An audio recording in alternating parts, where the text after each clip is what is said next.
Le Journal de la Ville, le premier magazine de l'information provinciale.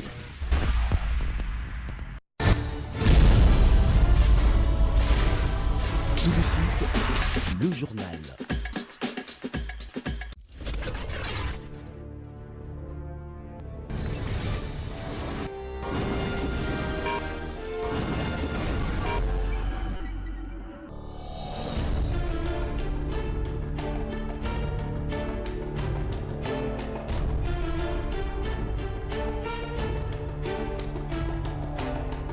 Excellent week-end, madame, messieurs, et bienvenue à cette nouvelle session d'information du Journal de la Ville, dont voici le sommaire. L'Assemblée nationale vient de clôturer ce samedi 15 juin 2019 sa session ordinaire de mars, une fermeture qui intervient sans l'investiture du gouvernement.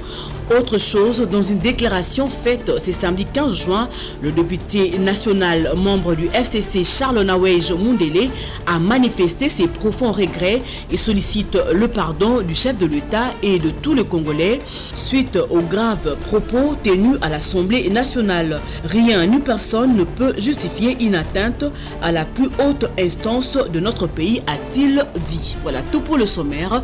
Tout de suite, les détails.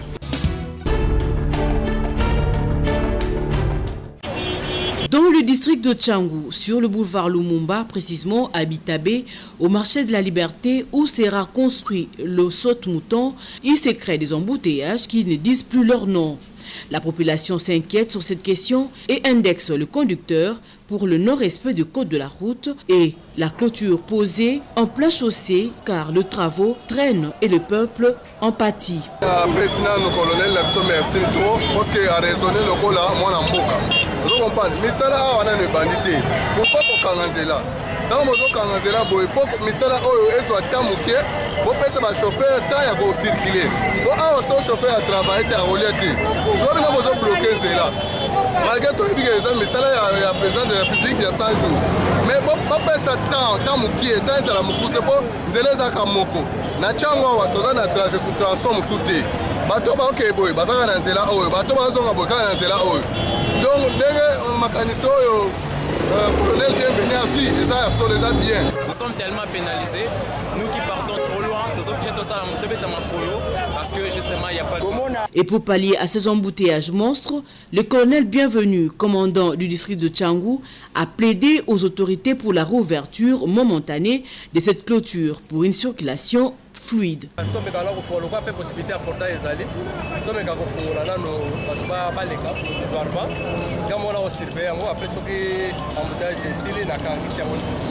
que là, ça pose déjà problème à Makassi.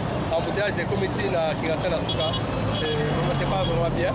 C'est pas intéressant pour la communauté. Voilà, parce que là, on va continuer à faire l'embouteillage, parce qu'on va faire mingi. Donc, les ferrets quand même tout font là, pour éviter les canaux de Après cet acte, la population s'est sentie soulagée car ces embouteillages ont bouché le boulevard Lumumba depuis De Bonhomme jusqu'à Pascal à Kingasani.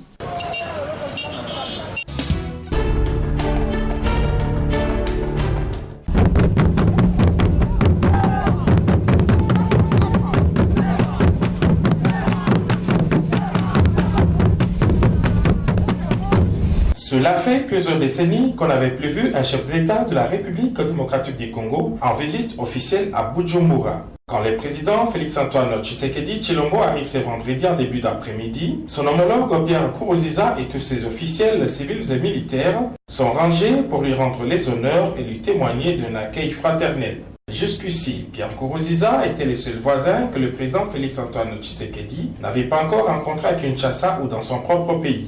C'est dans une ambiance euphorique que les deux chefs d'État ont quitté l'aéroport de Bujumbura sous les ovations de la colonie congolaise locale et de centaines de partisans venus de Bukavu et de la ville voisine d'Uvira. Au palais présidentiel des Roero, Félix-Antoine Tshisekedi et Pierre Nkurunziza ont eu des échanges fructueux en tête-à-tête pendant plus de 2 heures. Selon les services de la présidence des deux pays, la visite éclair du chef de l'État congolais s'inscrit dans les cadres du renforcement des relations d'amitié et de coopération existant entre les Burundi et la République démocratique du Congo. Les questions sécuritaires dans l'espace Grand Lac n'ont pas échappé aux entretiens entre les deux chefs d'État. À Kinshasa, tout comme à Bujumbura, on s'est dit déterminé à éradiquer les forces négatives qui écument la zone frontalière de la Ruzizi. La visite officielle de Félix-Antoine Tshisekedi Tshilombo s'est terminée par un dîner d'amitié offert par les Burundis à la délégation congolaise. Après une demi-journée de travail à Bujumbura, le chef de l'État Félix-Antoine Tshisekedi Tshilombo a repris son jet pour Kinshasa. Entre-temps, Pierre Nkurunziza, lui, peut lier l'utile à l'agréable. C'est une mission accomplie.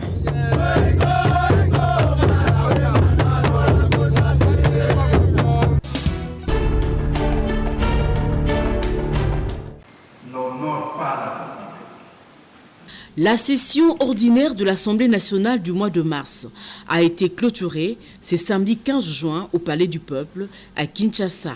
Sur invitation du bureau de la Chambre basse, les députés nationaux ont adopté en plénière le seul sujet à l'ordre du jour et la présidente Janine Mabunda a procédé à la fin de cette session. Cet exercice se clôture alors que l'installation du nouveau gouvernement, pourtant parmi les priorités, n'a pas été effectuée. Avec respect et esprit de collaboration, il revient aux institutions compétentes de faire la diligence voulue afin de permettre l'investiture du gouvernement avant la clôture de la présente session, avait dit Mabunda le jour de son investiture en tant que présidente de la Chambre basse du Parlement. Entre-temps, il y a eu notamment la mise en place d'autres organes de l'Assemblée nationale sur fond de crise entre les députés de l'opposition qui n'ont pas accepté le seul poste leur réservé dans la composition du bureau. Alors que selon certaines sources, la publication du gouvernement ne dépasserait pas cette semaine.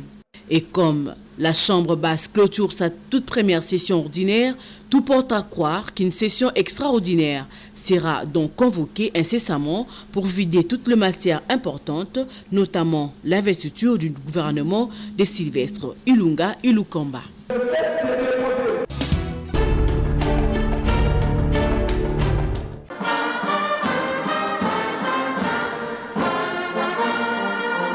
Clôture de la session ordinaire à l'Assemblée nationale, quelques élus du peuple se sont plaints de la non-investiture du gouvernement par la Chambre basse et de certaines matières qui n'ont pas été achevées au cours de cette session. On vient de clôturer sans qu'il y ait investiture du gouvernement parce que le peuple congolais attend du chef de l'État la nomination d'un gouvernement capable, qui sera capable bien entendu de relever le niveau social de la population. Parce que tout ce que nous faisons ici, c'est pour le bien-être de la population. Si nous, qui sommes des élus du peuple, nous ne parvenons pas à asseoir un gouvernement, nous serons des irresponsables.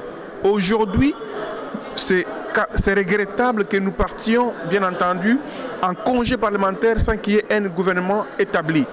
Tout a bien marché, bien qu'il y ait un peu de couac, parce que les matières prévues pendant cette session ordinaire n'ont pas été vidées. Et nous sommes aujourd'hui le jour de clôture et on n'a pas pu installer le gouvernement ni recevoir le programme du gouvernement. Donc j'estime qu'on n'a pas vidé la matière qui a été prévue pour cette session ordinaire. Nonobstant ce fait, signalons que la convocation d'une session extraordinaire s'avère imminente en vue de valider le programme et investir le gouvernement central, mais aussi examiner et adopter le projet du règlement intérieur du Congrès.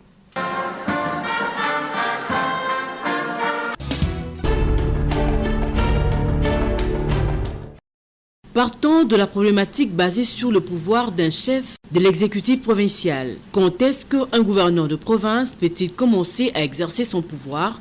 L'honorable Jacques Njoli, en sa qualité de constitutionnaliste, éclaire ici l'opinion sur cette question, vu que la RDC est dans un régime parlementaire.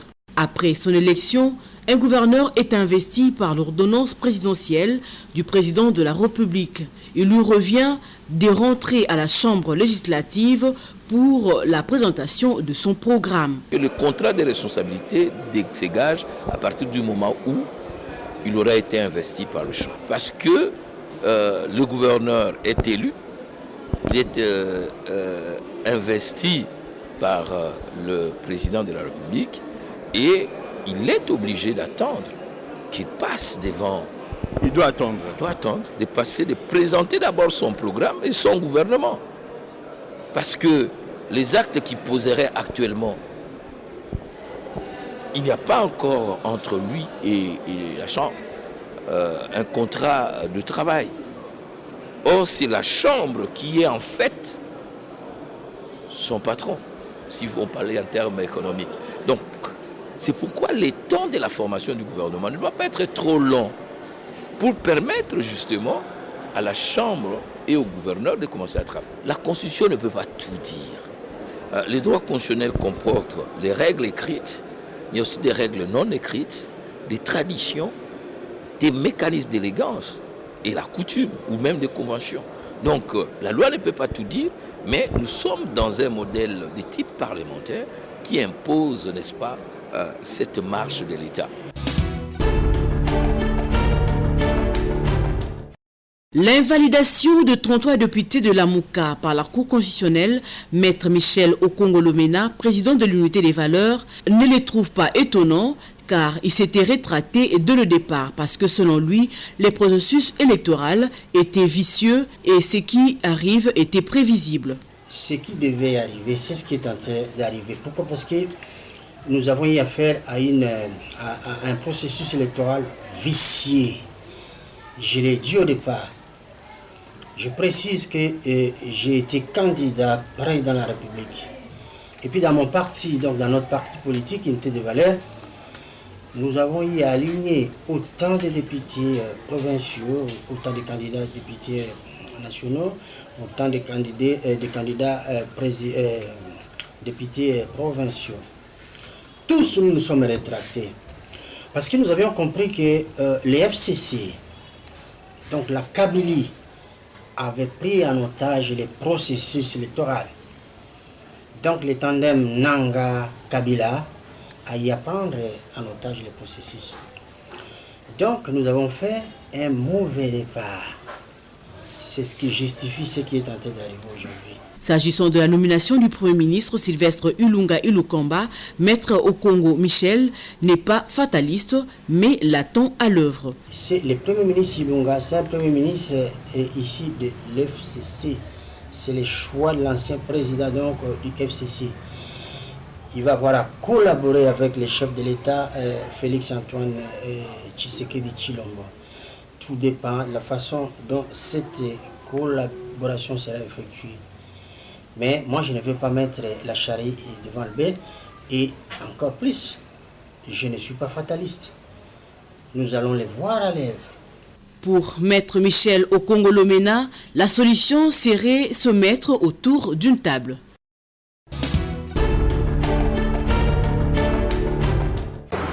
Après la marche de contestation contre les arrêts rendus par la Cour constitutionnelle, tenus par la population quinoise et leurs candidats parlementaires invalidés, ceux derniers ont finalement été reçus par le président de la Cour, Benoît Luamba, le vendredi 14 juin. Au menu des échanges, la présentation des arrêts rendus par cette Cour de manière irrégulière et autres. Le député invalidé Daniel Mbaou Soukissa de Moamba croit encore au rétablissement de la vérité. La Cour constitutionnelle, dans l'ensemble des arrêts rendus, concernant nos invalidations spécifiquement, a rendu des arrêts en marge des règles d'art. Des arrêts qui ont violé flagramment la procédure prévue à la matière. En ce qui me concerne personnellement, il y a même des affaires qui n'ont pas été inscrites au rôle de la Cour. Des affaires dites fictives. Nous sommes très étonnés qu'à des heures très tardives, je cite à 2 heures du matin, nous sommes très sidérés d'apprendre que la Cour a rendu des arrêts à ces heures-là retardées. Et donc nous avons présenté la situation, on a fait une topographie, nous avons trouvé en lui curieusement une oreille attentive. Il nous a laissé entendre qu'il va lui-même statuer et composer dans des chambres spéciales pour que soient encore à nouveau entendues les affaires qui ont été très mal rendues. Ce que le président de la Cour nous a fait savoir. Il a dit qu'il est au courant et qu'il est étonné, autant que nous, sa bonne foi est surprise, d'apprendre que c'est la Mouka qui est visée, c'est l'opposition qui est visée, alors que dans une démocratie parlementaire, l'opposition doit constituer ce que j'appelle la prochaine du système. Ces arrêts ne concernent pas que les députés invalidés, mais plutôt la population électrice. Daniel Mbaou soutient les déboulonnages. Les FCC veulent se tailler une part belle pour réformer les institutions. Et puis finalement, après la réforme des institutions, si le président venait à, entre guillemets, à aller à l'opposé de leurs attentes, parce qu'ils vont disposer d'une majorité confortable, ils vont les mettre en accusation, ils vont revenir au pouvoir et le cash va devenir l'opposition parlementaire. Nous, la Mouka, l'opposition extra-parlementaire. Le déboulonnage, si vous le voulez, ce n'est pas demain, c'est maintenant.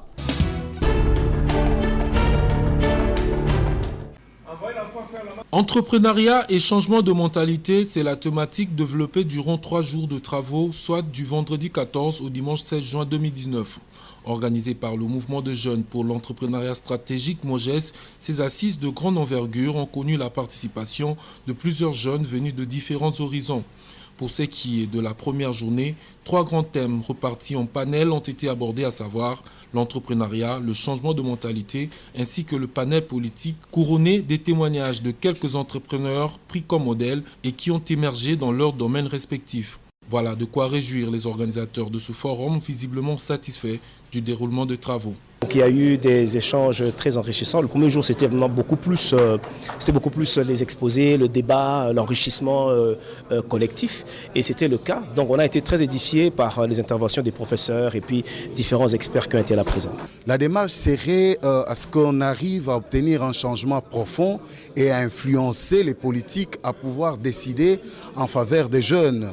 Et que les jeunes aussi puissent comprendre qu'ils ont un rôle déterminant à jouer dans l'avenir de ce pays et qu'ils doivent contribuer de manière très positive à l'essor et au développement et surtout à la production de valeurs qui peuvent faire progresser le pays. De son côté, le directeur de cabinet adjoint de la conseillère spéciale du chef de l'État en charge de la jeunesse, qui a fait partie des exposants, a fait savoir que le chef de l'État reste très préoccupé des questions qui concernent la jeunesse de son pays. Le président de la République prend à cœur, n'est-ce pas, la jeunesse, parce que la jeunesse, c'est comme le fer de lance pour son programme. Il tient à ce que la jeunesse fasse preuve que c'est une jeunesse qui existe et qui est prête à apporter des changements. Et ce changement doit ne pas seulement venir de l'extérieur, mais de l'intérieur. Donc les changements de mentalité qui doivent rayonner, n'est-ce pas, autour de toute la communauté. Notons qu'au terme de ces échanges, un rapport final formulé en termes de recommandations sera lu par le secrétaire technique, suivi du mot de clôture et du lancement officiel des activités de MOJES. Vous informer sur certaines choses.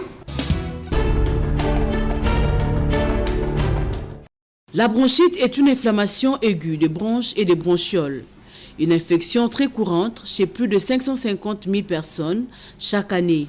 Mais quelle est la différence entre la bronchite aiguë et chronique du point de vue physiopathologie? Moutouabou Félix nous explique.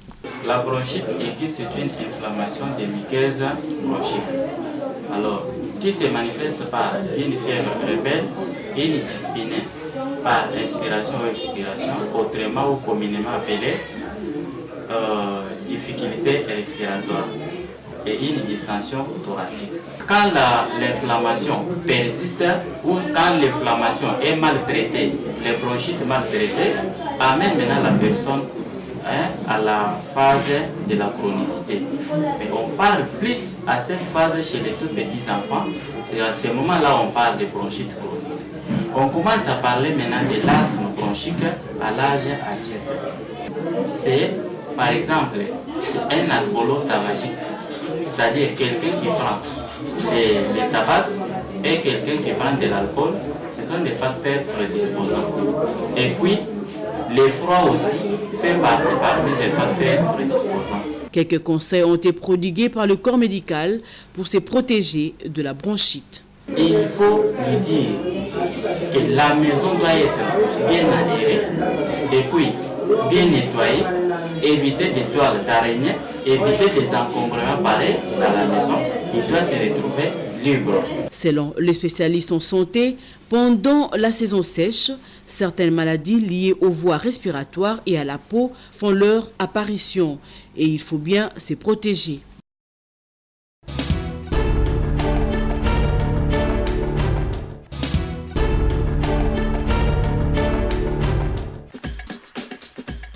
Madame, Messieurs, c'est par ici que nous bouclons complètement cette édition du Journal de la Ville. Merci de l'avoir suivi. Au revoir.